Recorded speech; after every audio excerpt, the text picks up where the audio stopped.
you make sure you tell Stephen A. that I have zero respect for what he said yesterday. What's up, everybody? Welcome back to the Draymond Green Show with my brother, Baron Davis. BD, how you feeling, my dog? Man, I'm good, man. What's up, Dray? I see you been balling. Hey, no, for real, bro, you been really balling. I see you hit the corner three and just run down the court. No gestures. You feel what I'm saying? Like, okay, we going light on the shenanigans. Yeah, absolutely. We going light on in. the yeah, you locked, man. And shit, 23 points, 4 from 7 from deep. Was this a game you just felt the flow, right? And you know, it's just looking at the way y'all playing and looking the way you playing right now, right? It's just that the flow and the confidence is on an all-time high right now. 100%. Definitely more confident. The ball's moving, and you got several playmakers on the floor. So whereas, you know, you may not be ready to shoot, like I'm ready to shoot because I know the ball's probably getting swung my way. And last night, when I hit that first corner three, you know, when you see that first one go in, you just feel better. And they had Valanciunas on me, which I knew I could. I told DeMar, I said, y'all got him on me. Very early in the game, I told DeMar, y'all got him on me, I'm going to have a field day because he can't move well enough.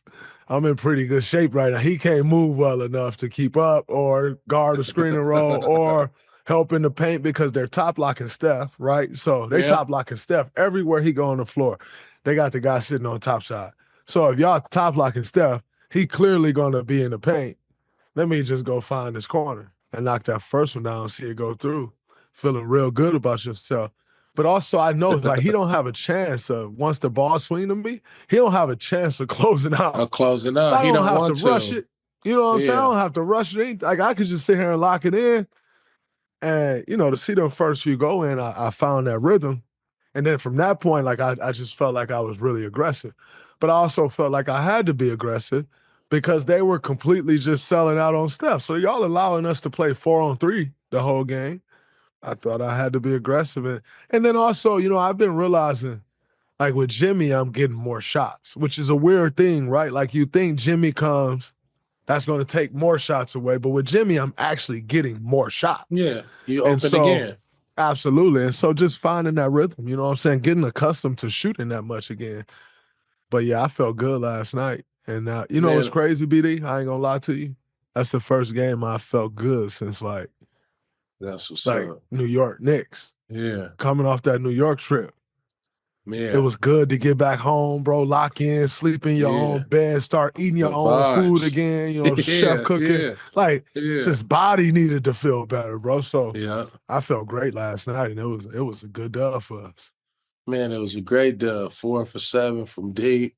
The Warriors are 7-1 when you hit 3 or more threes this season. And then I also want to say congratulations on becoming the second all-time assist leader in Dub Nation Warriors history, bro. You deserve that.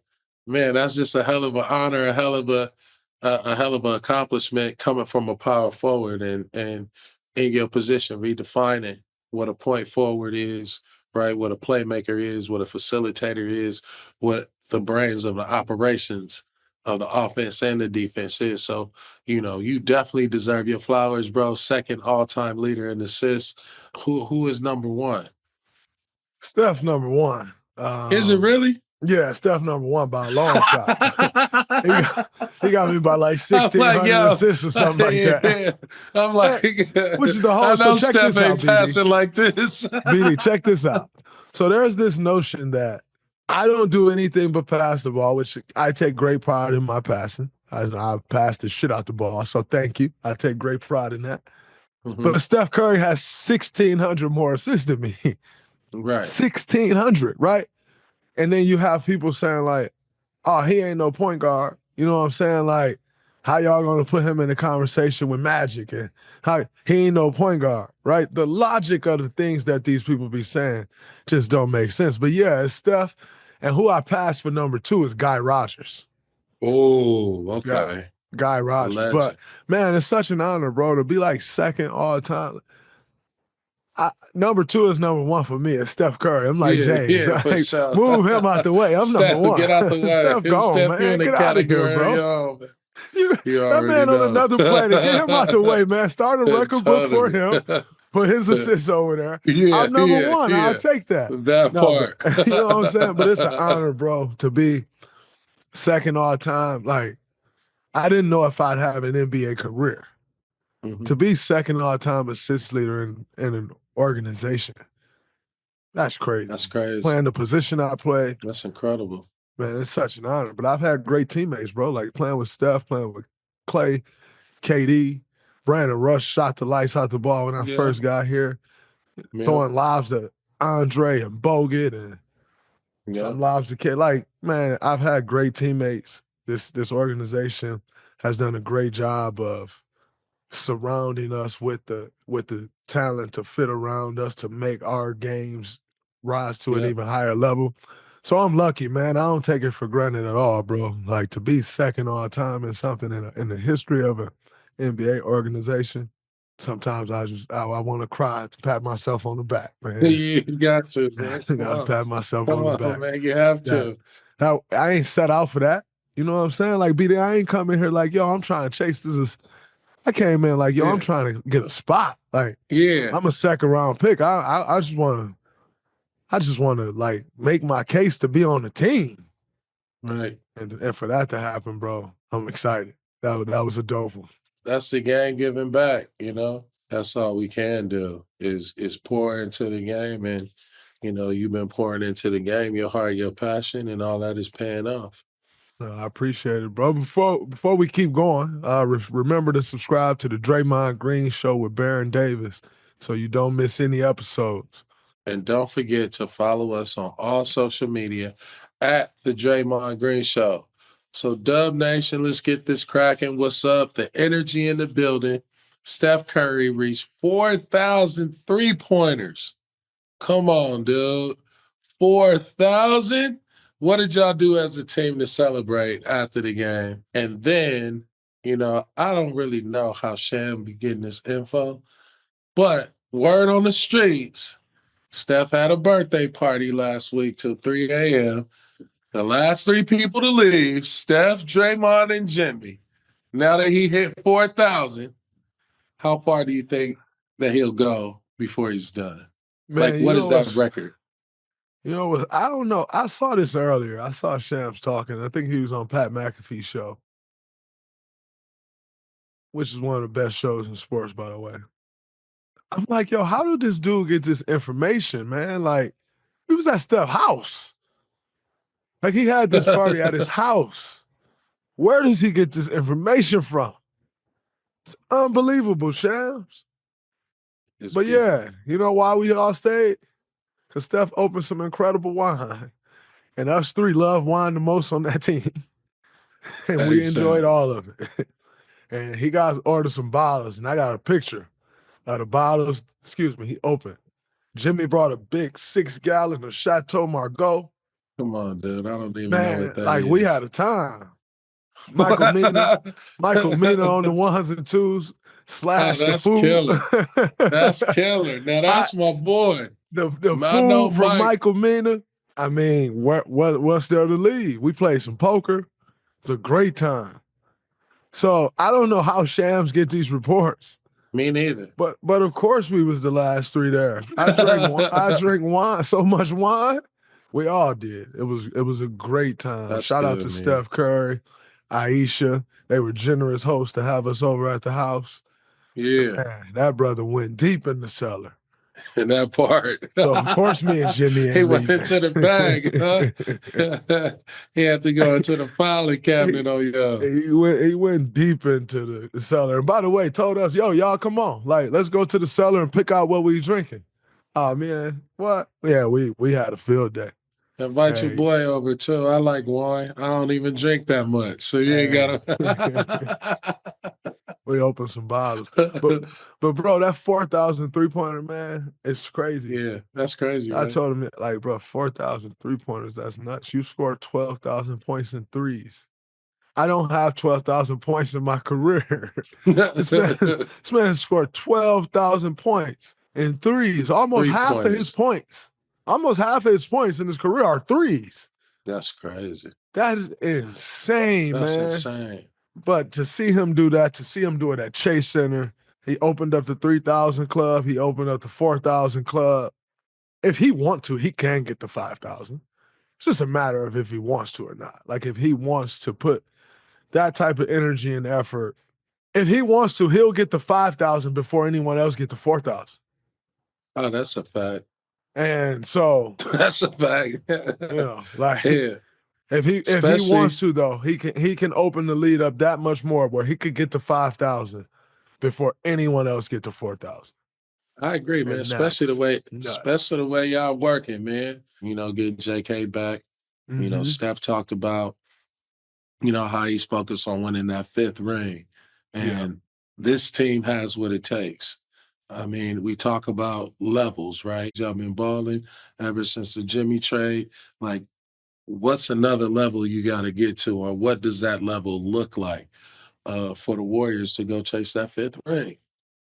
For the most part, we've done a good job of not turning the ball over since Jimmy been here, which has been a real key to us winning because we're able to set our defense, which is great.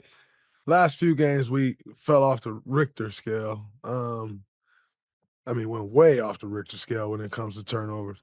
Then last night, we had the first 19, 20 minutes of the game, we had 2 turnovers. The last 4 minutes of the first half, we had 6. And in large part, I threw one pass that was so bold because we was just trying to get Steph to record at that point. Like, you up 23, right? Yeah. You like, yo, let's get this record, right? And I think we all were thinking the same thing, man. I threw one pass. It was like a minute and 25 left on the clock in the second quarter. But I threw one pass.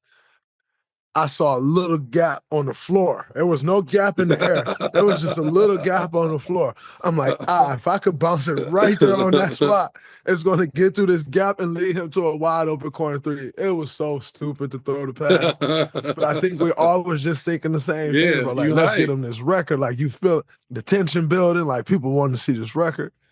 And I've been through a few of these with him where he's breaking the record and, that tension's building up.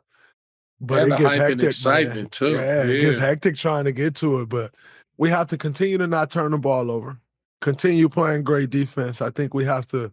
JK was great last night, but we have to continue to work him in. He played 19 minutes. Had great energy getting downhill. I think if he can carbon copy what he did last night, and ultimately knowing that every night ain't going to be the same, but carbon copy what he did last night. Get downhill when your opportunities are there. I still think he passed up a few shots at the rim that he could have finished.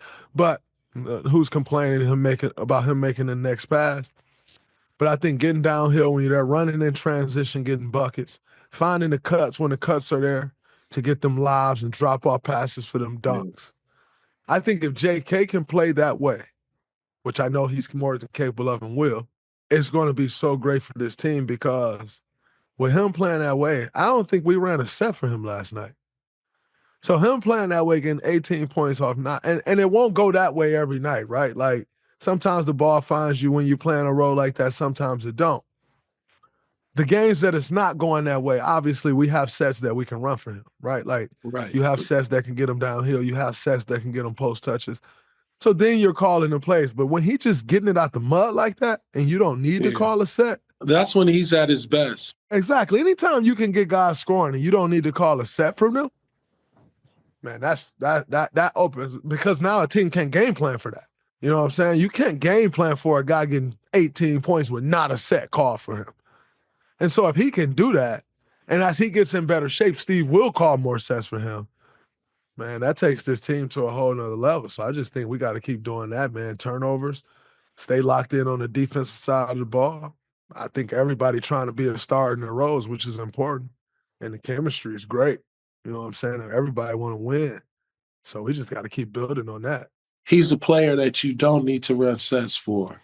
And I wanted to reference back when I was at the game when you didn't play during the Christmas holidays against the Clippers, right? Mm-hmm. That game, I watched him be aggressive. There was no one else. There was no Steph. There was no Dray. So it was his show to run. Yeah. And I saw a lot of that last night, right? Mm-hmm. So when you at JK, and now you're the additional piece. They're not thinking about you, right? You're also, if he focus on rebounding, being that compliment, help defender, shot blocker that you and Jimmy need, right? Then y'all scrappiness take over, and then he winds up with a mismatch. So him going to the basket, right, creating those problems, getting in the lane, he can jump over people. He don't need sets. He just needs to be aggressive when he get the ball because he's another person in addition to Jimmy now that's getting to the line, getting fouled. And I think that's where I see him going forward, really helping on the offensive end. But on the defensive end, if he can adopt that, hey, I can go play kamikaze defense and fly around and get steals and get blocks and get deflections and, almost make himself that guy, right? Based on the two anchors that he has, he gonna take it out to a whole nother level because that's the missing ingredient. Watching the game is rebounding, right? The turnovers, but also the ability for y'all to get out in transition, which now creates all kind of mismatch problems and easy buckets for everybody, right? So that's where I think JK going forward that he can really help, turn it up a level, right, as you guys go for that quest. Because I think you have the tools and the talent and the talent in the team to do it. I agree 100%, bro. I think, for JK. And then also, like, for him to understand, like, A, you've missed 31 straight games. Right. So build back to where you were and still keep your idea in your mind of, like, yo, I want to be a star in this league. Like, you don't lose that. You know what I'm saying? Like, and I want people to be sure that, like, that no one's asking him to lose that. Like, still keep that belief, but understand where you are, understand where the team is, understand what's at stake, and be the best you can be to get to that thing. Because if you be the best you can be to get to that thing, everything else will take care of itself. You're going to get all the hype. You're going to get all the love. People love somebody who play hard, who dunk, who a beast, who can go and get it out the mud and young. So you got the next 8-10 years to go ride it out. Exactly. And by the way, you're going to get all the money also. Bingo. So, man, another record that was broken. Steve Kerr holds the record for the most wins in Warrior history. You've been there for all of them. Is there a moment that exemplifies his coaching that also represents your relationship with him? I think just his demeanor, man. Steve always know the right thing to say. He always know the right adjustment to make, especially in a playoff series. I don't think there's anybody in the world that can make adjustments like this dude in a playoff series. It's unbelievable, man. Like, the only time I've ever seen him not know the adjustment to make ever in a playoff series was against the Lakers a few years ago. The only reason he didn't know what the adjustment to make was that we just didn't have the size to compete with them. Like, we didn't have the lanes. They just outmatched y'all. Yeah, they were just outmatched. Like, we were outmatched. Yeah, for sure. This man always knows the adjustment to make. Yeah, I can go on a tangent about all these other things, but to be in the playoffs and always know the adjustment and never rattle, like, I don't know how much more. I see coaches in the NBA get rattled every day. This man's never rattled. You know what I'm saying? Like, people don't understand how big that is when you're in a playoff series. We've beat teams because I just watched their coach crumble. You know what I'm saying? And Steve is never rattled, but just always locked in, man. I think those moments right there is what exemplifies him, his coaching. Is the bigger the moment, the better he is. That's for sure. And there's not many people that you could say that about. The bigger the moment get, the more dialed in he is. The bigger the moment get, the more confident he is. It's like he come alive when the moments gets big. Man, that there's just not many people that can do that. You see a lot of coaches around this league have great regular seasons and they can never close the deal. The bigger the moment for Steve, the better he is. Shout out to Steve Kerr, man. Yeah, and I think my relationship with him today is better than it's ever been. And I think in large part, we both mature. Like, he matured as a coach, I matured as a player. I had to mature way more than he needed to mature, obviously. But Steve was a first-time coach when he first became my coach. Right. So you also go through those roads of growth as well. Our relationship now, I know when to shut the hell up. Yeah. earlier in my career. I can't say I knew when to I know when to shut the hell up now. Right. But he did everything he needed to do to gain my trust as a coach. Yeah. I'm not one of those people who just believe, oh, they gave you the title coach, you You know what you're deserve doing. respect. Yeah, for sure. No, that's Man, we not all real. been through that. Yeah. Yeah, like he did everything plus more that he needed to do. Tom Izzo was my coach, bro. Like he did everything plus more that he needed to do to show me that he was a great coach and that I should believe all the things that he says. And now I don't have really a question about anything. If I do, I tell him, hey, coach, I think this, but I'm definitely going to try it your way. But if I struggle with that, or if we struggle with that, maybe we can make this adjustment. Right. Whereas opposed to when I'm younger, I'd be like, nah, man, I don't think we should do that. We should do it like this. Yeah. And it's like, no, those are two different statements. You know what I'm saying? And so I've learned a lot, but man, my relationship with him, I just have such a huge appreciation for him because he's just taught me so much about winning, man. So much about being a winner in this league, so much about winning at the highest level Yeah. that, my appreciation for Steve at this point in my career is through the roof. And I think his is probably the same for me. We've done it all together. Every win he's got, like you said, all of his wins I've been here for. And it's a beautiful thing to watch him dominate as a coach in this league and be one of the all-time greats because that he is. Shout out to Steve Kerr. Most wins of Warrior history. Steve Curry did play with a dude named Dennis Rodman, right? And Draymond Green, you are nothing like Dennis Rodman, sir. You feel what I'm saying? So I feel like for Steve Kerr, having someone like you is advantageous to him and just reminds him when he was playing how locked in Rodman was. But, having Draymond versus Draymond gonna show up. Draymond is gonna do all the right things outside of tackling people and, punching. And punching people, but he ain't no Robin. You know what to expect. He's a good young man. He comes from a great family, and he exudes that in his off the court behavior. You know what I mean? I was raised right. I always tell people I was raised right. Now, don't ever get it twisted. I was raised right, raised really well. Who's scoring big in the NBA this season? You are. All the new ways to get in on the action at DraftKings Sportsbook, an official sports betting partner of the NBA. Slams, dishing the ball, cleaning the glass, get behind your favorite players, prop bets you can make on DraftKings. It's fun. The home of NBA player props. If you're ready to place your first bet, make it really simple. Pick how many points your favorite player is going to score. Go to DraftKings Sportsbook. They have an app. Download it. Make your pick. If you're a first-timer, here's something special. New DraftKings customers, all you have to do is bet $5 to get $150 in bonus bets instantly. So take it to the rack with DraftKings Sportsbook. Every point counts. Download their app. Takes 90 seconds. Use the code Colin, COLIN, to get 150 bones in bonus bets. Betting just $5. Only on DraftKings. The crown is yours. Shout out to Steve Kerr, man. Y'all 13-1 with Jimmy in the lineup. Y'all done won 6 in a row. The next 3 games, 4 days, you got the Knicks, Nuggets, and Bucks, all tough games. 3 different styles of play.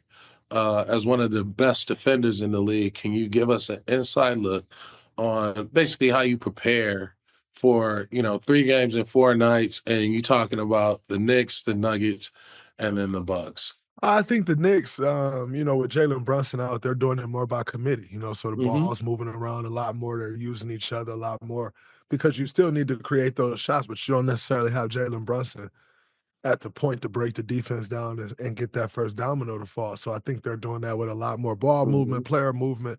Tough team to guard, especially with Cat shooting the ball the way he shoots the ball. I think he's shooting like 57% on catch and shoot threes. That's crazy. That's insane. Right? Yeah, I watched the Portland game. He was burning them up. Yeah, he's shooting 57% on catch and shoot threes. Like, that's unheard of. I don't know if there's many guards in this league shooting 57%, right. if any, on catch and shoot threes. You almost have to approach him like you used to approach Klay Thompson. like it's hard to take your body off of him Mm-hmm. because he get a out and his trigger's quick. He catch the ball here, Yeah. it's up. It's like It's up fast. Yeah. and so he get the ball with space and he's 7 feet. Right. It's tough. You know what I'm saying? So, and then they're playing great defense. They've been a lot better defensively since Jalen Brunson been out, which makes sense. You add in, you know, a better defender, and then also, And but not Mitchell only adding a Robinson. better, not Mitchell Robinson, but not only adding a better defender because Jalen Brunson's not a bad defender, but Bigger. as a team, you know, we have to defend better because we don't got that guy to cover slack for us Yep. if we're not defending well, you know? Yeah. And so I Right. think it's even more so that than necessarily Jalen Brunson being a sense. bad defender because I don't think Jalen Brunson is a bad defender. But that's a tough game. You know, they're playing good basketball. I think if we go out and play our game, take care of the ball, play the way we've been playing, I like our chances in that. And then you got Denver coming in. Denver's always a tough team to beat with the Joker at the helm, running everything. Russ is, I know people are shocked by this. I'm not. Russ is He's playing phenomenal not only is he playing basketball. phenomenal, but he's shooting the lights out the ball. Yeah. And that changes things for this team. You know, at the beginning Yeah. of the season, they were struggling a little bit. Everybody was talking about their bench shooting, and they were talking about their three-point shooting. Well, that's changed, and that team is Yeah. playing really well. Jamal Murray seems to have found himself again Oh, yeah. after being in a slump. Michael Porter Jr. yeah. is playing well. Yeah. So that team is playing really well, you know. So that's a tough game. Joker is one of the best scorers in this league, obviously one of the best passers, one of the best rebounders, one of the best players in this league. You know, that he always If not creates a the lot of best problems. player. Absolutely. Absolutely. You know, you can make that argument any day. I don't think you can get somebody to argue with you, but you can't get nobody to tell you crazy. Right. And so, you know, that's always a tough matchup. And then Bucks, everything starts and stops with Giannis and Dame. They go as those two guys go. And, you know, they both playing really good basketball at a high level. I think Giannis is averaging something close to 30, 12, and 6 or something of that nature. Yeah, he on You one know, right they're now. playing really good basketball, and their role players have stepped up. Torian Prince is playing well. Yeah. Gary Trent's playing well. They find the Kuz lane. coming there. You know, Kuz Yep. coming there has helped that team out a lot. So, you know, that team's playing really well. They do miss Bobby Portis, so I know they're looking forward to getting him back for the playoffs. Yep. But they're playing really good basketball, and you know we got to be locked in. And then it's a back-to-back also, so that makes the game even tougher. But nonetheless, 3 tough games. Usually in a Yeah. situation like that, you say if we can get 2 of them, you're happy about it. We hope to get all 3 of them, and that's our plan, and that's what we're going for. I've been watching the Knicks and Nuggets a lot, and you know it's rebounding, big man play, right? The Knicks, they looking to push the ball more with Jalen Brunson out so they can get easy buckets. But the Nuggets, like you said, everybody is shooting the ball well, shooting the ball with confidence. So I'm excited to see that game, especially, you know, from a matchup standpoint. And, you know, I have to give a shout out to the Bucks because they turned it around from when I was getting on them early in the season, right? And my reason for that was let Giannis and Dame plug in and let everybody else, you know, plug into their sockets. Yep. Right. And you're starting to see that the 2 most important and most potent players on their team is really leading the charge. So 3 games, 4 nights, you know, all tough games, 6 in a row. And I think for you guys, it's just a one game at a time approach. And each game is kind of like, you know, every team is balling right now. Talk about a little bit about that because you ain't about to be watching no bad basketball because everybody fighting for something. And so talk about that mentality too as you get down the stretch of the last bit of season, how all these games just matter and how you can't put one game before the other. No, you got to be locked in because, like you said, everybody's playing for something. If someone isn't playing for something, then it's still dangerous. But they then you get dangerous guys too coming because the out. young dudes, Exactly. You get young guys coming out like, yo, this is my chance to prove something. Yeah. And so those games are even dangerous. But I think for us, you know, we've known that like this is playoff time for us since coming out of this All-Star break, and we need to win all the games we can to give ourselves the best possible seeding. You want to not be in the play-in so you can get that week of rest. You know, we're Right. a little older, so that week of rest can go a long ways instead of fighting in that play-in. Play-in haven't been nice to us. So, at I all. think with all I think with all It's those too things being much. It's considered, too it's many way too games. much. Like way too And much. then you got to get right into the mix with, the hungry wolves waiting for you. Absolutely. So, for us, it's been about winning every game and down the stretch. That's our focus. But then also building the right habits. You know what I'm saying? And I think for us as a team, we know that if we build the right habits, we have the pieces. And so that's kind of how we've been approaching every game, man. We don't have any room for error. We got two teams, the Clippers. They right there. You know what I'm saying? They're right And there. Minnesota's right there. You know what I'm Right saying? We've been there. on a win streak, but so have they. So Yeah. we got to stay locked in. And I have no doubt in my mind that we will, but we definitely got to stay locked in. Around the league, LeBron confronting Stephen A. Smith, bringing your name into it. I don't know why he brought Draymond Green's name up. Recently, he says LeBron James confronting him at the Laker game was bullshit and it was weak. Talk that shit now. I think hold on, let me get behind the homies and let me go get over here. Let me talk my shit now. But right listen, then I and think there, a lot of problems that guys have with media is to call something that man did bullshit and weak. Like those are words like where we grew up, yeah, like you get hands put on you where we easy, grew up and those types of words. So I think easy. the problem that people have with media is you go on there and you like, oh, that's weak. Like weak, like calling another man weak, like that's not basketball, which is actually what Brian was saying in the first place. Like, let's keep it basketball because calling a man weak, that's not basketball. And you're paid to talk about basketball.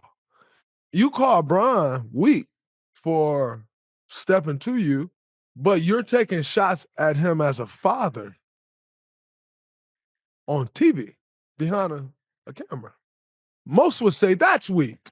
And I know he'll say, I'm paid to do that. No, you're paid to analyze. You're paid to debate on the show. You really paid to say whatever you want to say as far as this game, whether you like it or not. But as a person, you should be lifting him up.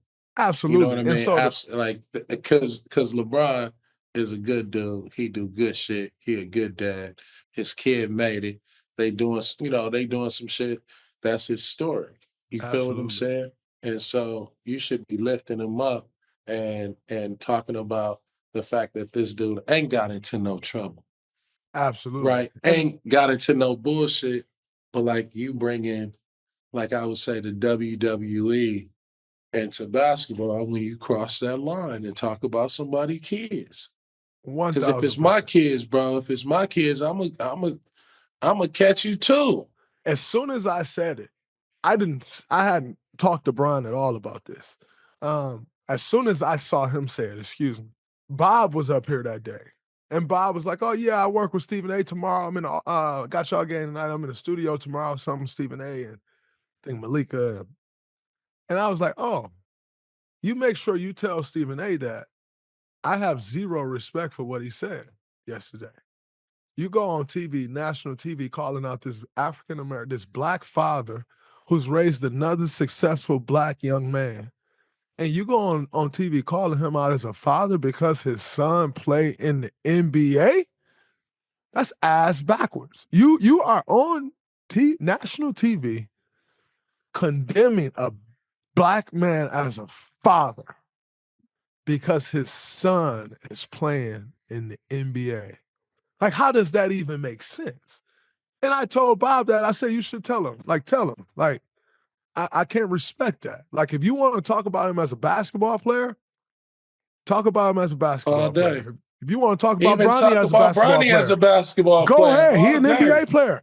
Talk about him all you want. Although I think it's pretty whack that y'all find time to talk about the 55th draft pick. The only picks I can name right off the top of my mind that was 55th pick or lower was Manu Ginobili and Isaiah Thomas. You can't even name a 55th draft pick. But they didn't get no steam until they start killing. To see him just going at this man as a father. This man said, LeBron, you need to stop. As a father, you need to stop. What? Huh? And then you throw out the excuse like, well, he the one said that Bronny's better than NBA players. You name me what parent don't think their kid is better than everybody. Like, that is a common theme for parents that's in sports. We all think our kid is better than what they are. That is the nature of the beast. My mama thought I was better than what I was. That is the nature of a parent in sports. But to go on TV and say, you need to stop it as a father, then go and he stepped to you about that and then say it's weak on TV. Because the demeanor in person was like, that was demeanor in person. Yeah. But then on TV, you go, oh, that was bullshit. It's like weak. Like, come on, man. So that's why he said Draymond ain't talking to me. He was gonna fix his suit. Yeah, like that's why he said Draymond ain't talking to me. And it's not that, I don't have much to say to that. Like, also reach out to that man and talk to him after somebody say something to you because you know you're wrong. So reach out to that man and talk to you, but he didn't. You didn't reach out and talk to him. That's weak. That's what we call weak. Where I'm from, the guys that I was raised by, the men that had an impact on my life, that's what we call weak. Here's my issue with the Bronny situation. There are 54 picks before him, and then there are like however many picks behind him. We need to be talking about some of these young rookie dudes who need the light shepherding in the new wave. Like I like the Bronny storyline. I like to see when Bronny get in the game, I'm rooting for him too. I want to see him score too. It's a storyline, and it's a storyline of a lot of people want to see him make it, right? Mm-hmm. And him, just like you said at the beginning of the show, it's like, man, I was just trying to make the team as a second round pick, right? This kid just trying to make the team. No matter who his daddy is, right? He got his own basketball dreams, right? And it's his dream, not LeBron's dream. It's his own dream. So he trying to make the team, and just so happened that that's his father. That's a great storyline. But there's so many dope young rookies that we should be talking about rookie of the year debate, right? And talk about which one of these rookies. So now the young kids, can be up on who Stephen Castle is. Right? They need to be up on things like that, because now it's like, let's start talking about the guys who are going to start to come into the shadows of the Stephs and the Kevin Durant's, right? And a lot of this WWE, or I would say like kind of housewives, celebrity fuckery, excuse my language, right, is really kind of like where people getting out of hand. And then when you see them in real life, they shock, because they used to being behind a camera or behind a screen, and you ain't got no real human interaction. And we know, Stephen A. to be one of the best voices, and we all got relationships with Stephen A. And Stephen A. is one of the biggest voices in the media. So absolutely, you can be checked too, right? And it's okay that if you check, to man up and say, you know what? I was wrong. I was checked, and not go and keep stirring the pot because this man can't really do nothing because you're in the media. I agree. 1,000%. But come talk about my kids. See, I'm gonna straighten your jacket, Draymond. You feel what I'm saying? I'm gonna get your suit right. I'd have yanked on me some. Hey man, you got something on your collar, homie. You feel me?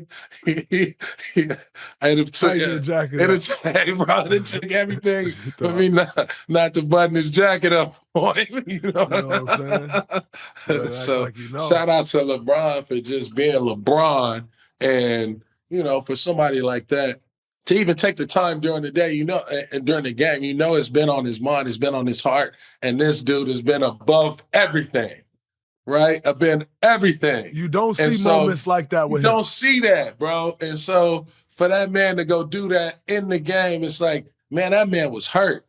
You hurt that dude, right? You supposed to be whatever it is, homie, when I see you, whoop. But when you do that, man, that's hurt. That dude is like, hold on, bro. You are attacking me. You did something to hurt me. I got to let you know that it ain't cool. This shit stop now, right? Before you start thinking that you can keep doing that. And so I mean, the shit should just be squashed, and Stephen A should really just accept that, we as players, right, as fathers, like, we got to come home to certain shit. I remember when Russ was going through it with the media, and he was like, man, I got to come home to my kids, and they think I'm a bad person because of what y'all saying in the media because of some basketball shit. So we got to learn how to separate that because y'all are heroes.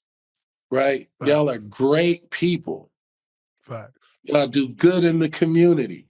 You fund companies. You buy food for homeless. Like it's nothing that won't motivate and move y'all heart. So we got to treat y'all like heroes and not treat y'all like basketball wives or desperate housewives or some shit like that. Couldn't have said it better, man. So hopefully these guys start to grow because I think the way our game is covered has a lot to do with the way the game is viewed these days. So everybody talk about there being problems in the game and ratings and all of that. The way the game is covered, the days of Ahmad Rashad inside stuff, are missed. Personality pieces. They're missed. Yep. So hopefully they can learn from this too. Calling all college basketball fans, I have some must-watch TV for you and two exciting new docuseries. Vice Sports follows legendary head coaches John Calipari at Arkansas and Rick Pitino at St. John's as they lead their teams through the ups and downs, triumphs, and trials of this long, competitive college basketball season. Each series features unprecedented behind-the-scenes access and exclusive interviews that provide an intimate look at their coaching styles and how each works to get the most out of his players. The Calipari Razor's Edge finale airs Monday, March 17th at 10 p.m. Eastern. And catch the number one team in the Big East on Pitino Red Storm Rising, airing Tuesdays at 10 p.m. Eastern, only on Vice TV. Check the link in the bio for where to watch Vice TV. Hey, Anthony Mason kicked me out he took the whole team to dinner and kicked me out the dinner because I wouldn't drink. Hey, bro. Hey, Dray, you be like, all right, bro, well, I ain't paying for your ass to eat. You can get up off the table, right? Yeah. So I get up off the table. We at the Shark Bar, old school Shark Bar in Atlanta. So I get off the table. I'm like, man, I ain't tripping on this nigga. The food ain't coming. I go to the bar, right? A nigga go, no. Nigga, you gotta go. He put you out the restaurant? Hey, bro. Hey,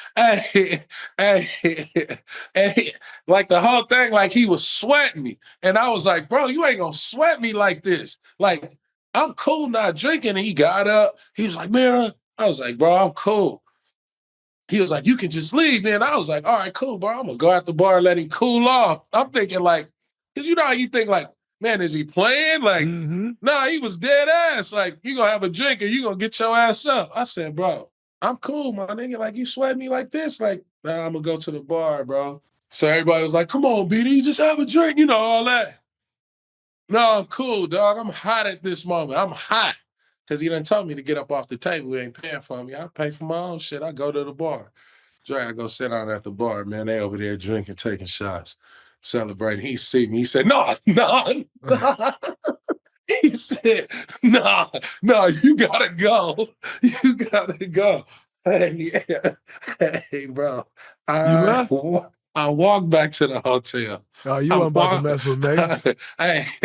I walked back to the hotel, bro, and for the rest of that summer league, right, all I can say is, man, I can't wait to get back home, bro. I can't wait to move to Charlotte. And he called me when he got to L.A. He was like, where you at? I was like, man, I'm over here with the homie. He's like, I'm in L.A. I'm at the club. I said, say no more. I'll be right there.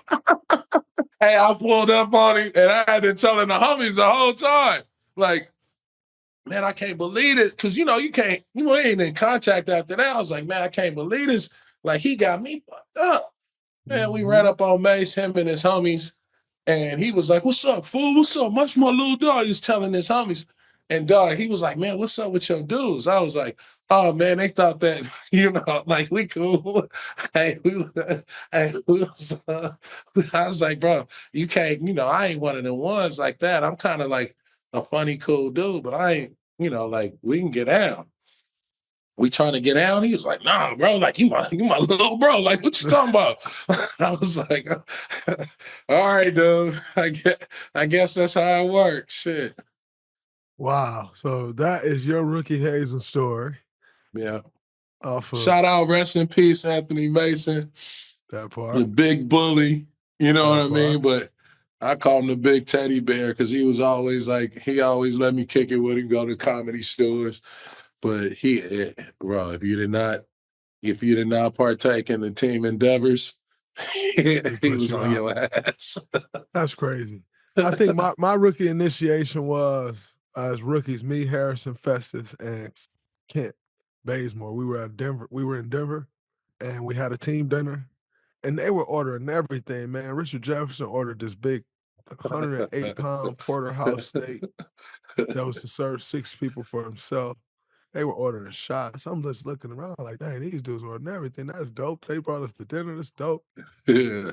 Now, mind you, I'm a 2nd-round pick, so I ain't had no money. This You is ain't the had very no beginning of the cheese. season. It ain't November 15th. I ain't started getting paid yet. I ain't got no dough. And they like, yeah. So at the end of it, they like, yeah, so this has been a great dinner. Excited about the opportunity that this team have. We can, get to the playoffs. At that time, we just talking about getting the playoffs. We think we got a chance to get to the playoff. Young fellas, really appreciate y'all, man. Happy to have y'all here. Y'all gonna bring some winning ways. Also appreciate y'all taking care of this dinner, and all of them walked out. We get the bill. It's $18,000. Wow. Kent Bazemore undrafted. I ain't got no dough. Second I'm a 2nd-round pick. Festus and Harrison got some dough. They both you ain't cheap got as no, hell, so you they ain't got weren't no trying money. to pay. You ain't got no money like that on your card, though. Shout out to Eric Hausen, man. Eric Hausen left the team credit card on file for us and took care of it before. I ain't had no dough. I was screwed. Oh, man. I'd have been I had crying. no chance at paying I'd that have been crying. $4,500. Hey, bro, I'd have been no crying. dough. I would have been crying. They did us like that. Man, I was hot, like 4,500. I don't know what they expect me to do with this, bro. I'm a 2nd-round pick. I ain't got no bread. I got my advance on my salary, my advance on my first year salary a month and a half ago, $60,000 advance. I cried. I got $27,000 back after taxes. Didn't know what was going on. I got to get a car, which I was renting a car because I couldn't afford to buy a car. So I was renting a car just because they was doing it on credit. I ended up owing them $9,000. I could have just put a down payment down on the car. I had to get some furniture for my apartment, but I ain't had no dough like that. And they put that bill on us. So shout out to the young fellas, Jalen. Getting this car popcorn. Like Stephon Castle getting his car put on bricks. Kent Bazemore got his car popcorn, and Festus Ezeli got his car put on bricks. They ain't touched my car, and for good reason, because I told them straight up, listen, I understand y'all the vets, but if y'all do something to my car, I'm the type of guy, I'm going to keep doing. The more y'all do, I'm going to keep doing something for y'all. So you put popcorn in my car, I'm going to put rats in your car. I go too far, and I don't know when to stop. I wish Jay Rich was your bet. I wish Jay Rich was your bet. Hey, Jay Rich used to get him, bro. Hey, Jay Rich used to get him with the popcorn. He used to take the wheels off and put them on different levels of the parking structure. Yeah. So you have to walk around and buy your tires. Same thing that happened. Jay Rich was cold. Same thing that happened. Listen, and I told them straight up, listen, man, they like, no, but you ain't got no money. We can keep playing games. I said, listen, I go too far. So I'm just telling y'all, don't do nothing like that. I ain't gonna. Right. Kent has said something wild to Jack. Festus has said something wild to D. Lee. I'm not gonna say anything wild to y'all. I'm just letting y'all know. But don't do that to me because I go way too far. And they ain't do that to me. So, shout out to the vets. Shout out to the vets. Joker just made a statement after the first game. He said, man, I think I'm playing the best basketball of my career. He said, but if I don't get it, Good for him. He's amazing. That's the first time I've ever heard Joker like kind of lobby for himself an MVP, which I was a little shocked by. He usually don't give a damn about anything. I was You a got to little give a shocked. damn when you're chasing history, though. Let's say the years before, he was like, okay, if I get it, I get it. There's other dope dudes. There's other great, amazing dudes. But this is my best year. Yes. Not only is this my best year, this is my best statistical year Yep. by far than any of these MVP seasons that I had, right? Mhm. So I got to put that out there that, hey, I'm about to break. I'm about to do some shit that ain't nobody ever did in league history. Yep. And so you got to put your bid out there. What Shai is doing, right, is having a phenomenal season, MVP caliber season, leading the number one team in the league, right? And the way he get down is just, kids love his game. He's a fan favorite. He got the personality, right? The team got the personality.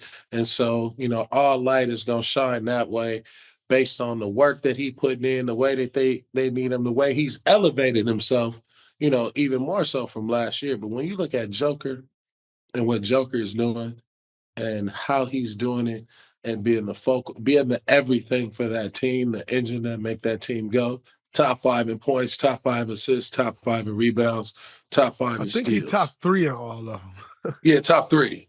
My bad. Top 3. Come on, man. Come on. I gotta say something. Just to let y'all know, like, I know what I'm doing out here. And I'm feeling it too. So I think that's why he put that out there like that. Just to let people know, like, yeah, I do know I'm killing this year. So take note of that. I respect it. I'm happy. I love when guys talk their shit, so I'm happy he says something.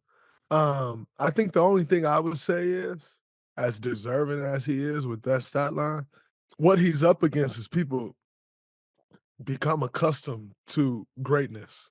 And in turn, like LeBron, for instance, right? Like, LeBron probably should have like 6 MVPs, 6 or 7. But people get kind of accustomed and bored with greatness.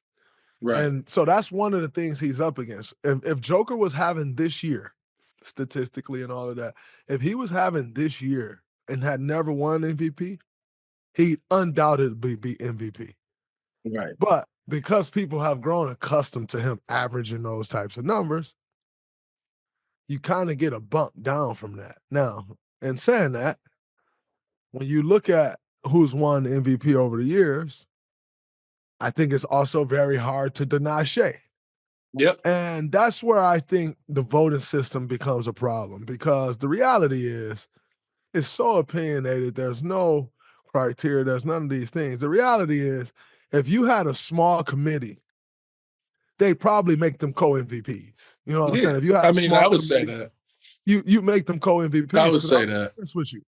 Both guys are deserving. And like They I are said, very deserving. now, here's the problem that Shai's up against, though. 10 years from now, 5 years from now, Joker don't win MVP, and you put those stats next to Shai's stats, everybody gonna be like, yo, what the hell? Like, there's no chance this guy didn't win MVP. Right. Right. And so, but we're not especially computers. after winning 3 more. Absolutely. Having 3. For sure. But we're not computers, and we watch the games, and we know the records, and we know, right? Mm-hmm. As human beings, you take into, these guys take into account that they get tired of seeing the same greatness, and they try to do other things and try to be crafty with the votes. And so you got all of that going. I usually like to take a hard stance, but I'll say on this one, man, I wish there was a committee and the voting was different, because these guys would be co-MVPs, because it's hard to say one of them deserve it over the other one. Both great players, both doing something incredible. Shai leading this young team defensively and offensively. Yeah, for sure. He stepped it up. And they're number 1 in the league by what? I don't know if they're number 1 in the West by 10 games. Yeah. In the league, like they're right there with the games. Cavs. I think the Cavs may be leading, but Yeah. man, it's 60-win team right there. Yeah, it's tough, man. These guys, both of those guys playing great. They're very deserving. I mean, they both very deserving of it. And I like to see a co-MVP. Like, you can't say one had a better year than the other one, because they both had incredible years, and one shouldn't overshadow what the other one accomplished this year because they were head and shoulders above everybody else as far as MVP pedigree. BD, in recent weeks, in the podcast community, we've lost Philadelphia 76ers wing Paul George. But that is not the biggest news that come out of Philadelphia in the last couple of weeks.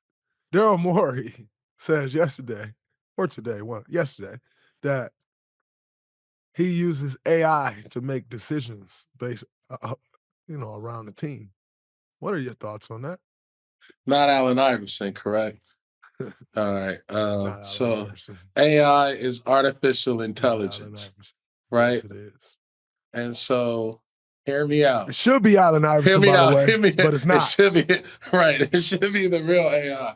But you mean to tell me you're going to use artificial intelligence to judge real human interaction, right? And so when you do use artificial intelligence, you have to prompt the artificial intelligence to tell it, to help it, to tell the artificial intelligence so it can help you make a decision. And it's not making this decision. It's just giving you data and information and a suggestion. Facts. Right. So I say this, the Philadelphia 76ers are screwed. Right? Because you can't blame AI because it still takes the human being to write the prompts. So what the hell, what kind of prompts are you putting in to help you make these decisions, right? Because half the team hurt, right? Half the team don't want to play. I don't know, man. Free all my homies over there in Philadelphia.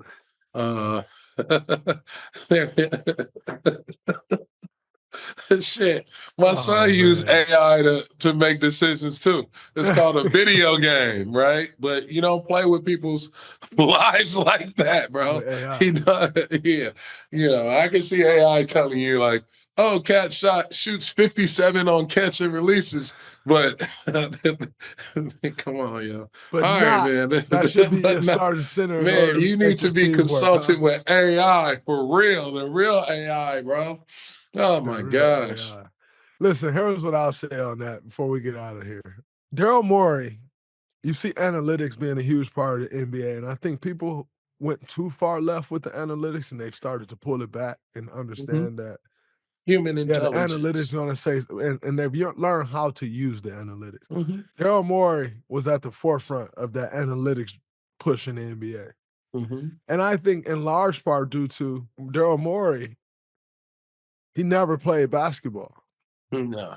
So you use analytics to help you process and validate your opinions on basketball.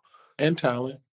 Yes. In turn, that created a path for guys like Daryl Morey in the NBA that ain't never really played basketball but knows numbers and can apply those numbers to real life basketball. It's no surprise that he's at the forefront of using AI. What I will caution you of, he never won.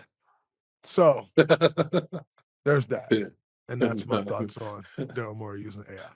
Hire Allen Iverson, the real AI. Before we get out of here, man, just want to speak on Junior Bridgeman, one of our NBA OGs, brothers that we lost this week, suddenly, unexpectedly at 71 years old.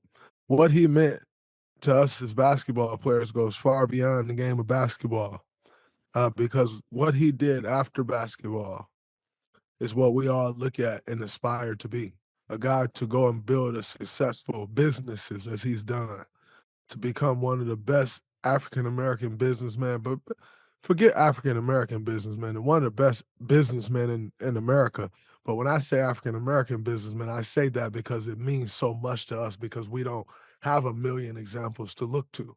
You know, to lose him suddenly at 71, I'll say I've never gotten the opportunity to meet him. And that was one person I always wanted to meet, but you always feel like you got time.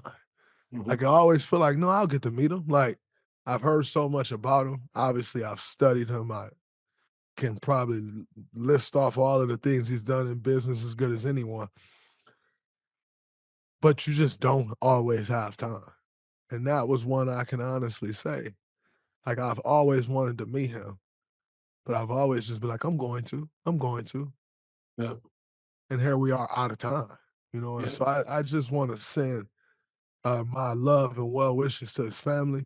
Chauncey Billups, who I know was extremely tight with him. Super tight.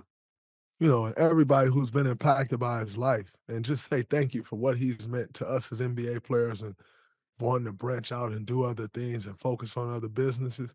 He's a giant, man. And so rest in peace, Junior Bridgeman. I definitely want Thank to you for share. everything you've done for Yep. us as players, for us to be viewed the way we're viewed in business and the capabilities that we have in business. Shout out to Junior Bridgeman, man. I wish I Yeah. had the opportunity, but I will say to y'all, do not think you have time, because you don't. Yeah, shout out to me, and I just want to have my 2 cents. I had the opportunity of meeting with him a couple times, having him at the crib, talking business.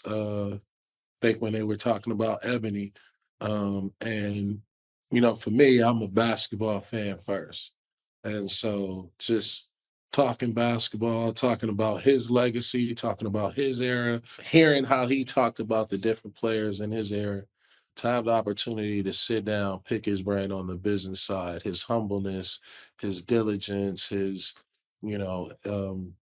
I would say he made you feel like you were a part of his family, right? He made you feel like he was the big brother, right? And so in our business of sports, we are a brotherhood, we are a family. We say that a lot, but rarely do you find people, like Junior Bridgeman, that open up, his mind, his heart, and the opportunities that he had. And so I just want to give a big, shout out to his family, and also to the fans, right, for posting. Make sure you keep posting him in his jersey. We know that, off the court, he was a pioneer. He was a pillar, an example of what it means to transfer from, on the court to off the court in a successful way. But keep posting them highlights, keep posting them pictures of him, as a hooper, because, we also, as a younger generation and that next generation, got to do a better job of telling our OG stories as a collective, and then also our OGs, talking about the young people and bringing them up, so we all kind of stay together, right? All our stories can be manifested and we can be honored and given the right roses, so it's not too late. And I just appreciate, Junior Bridgman. I appreciate all the OGs that come before us, and, even the ones that are older now. I think it's important for us to embrace them now, embrace their stories, embrace their point of view, because they are the legacy. And we need to be able to, continue to translate those stories, because they all tie together generation after generation. 1000%. Rest in peace to a giant. Rest in peace. Like I said, definitely a giant. Shout out to Junior Bridgeman. Shout out to you, BD. Appreciate you, man. Appreciate Come on you, the bro. show. You created this thing with me. We've started to take this thing to a new level. And like I told you, bro, I was just in a space of needing something, someone to help drive the show, and what you've done, brother. I can't thank you enough. Appreciate you, bro. Great every week. My dog. Let's keep this thing rolling with these dubs. That's going to be Let's a wrap go. from this episode of the Draymond Green Show with Let's my get these dog, wins, BD. baby. Let's get these wins, Dray. Let's 3-0 do it. this week. Let's Yes, go. sir. Yes, sir. That's a wrap from this episode.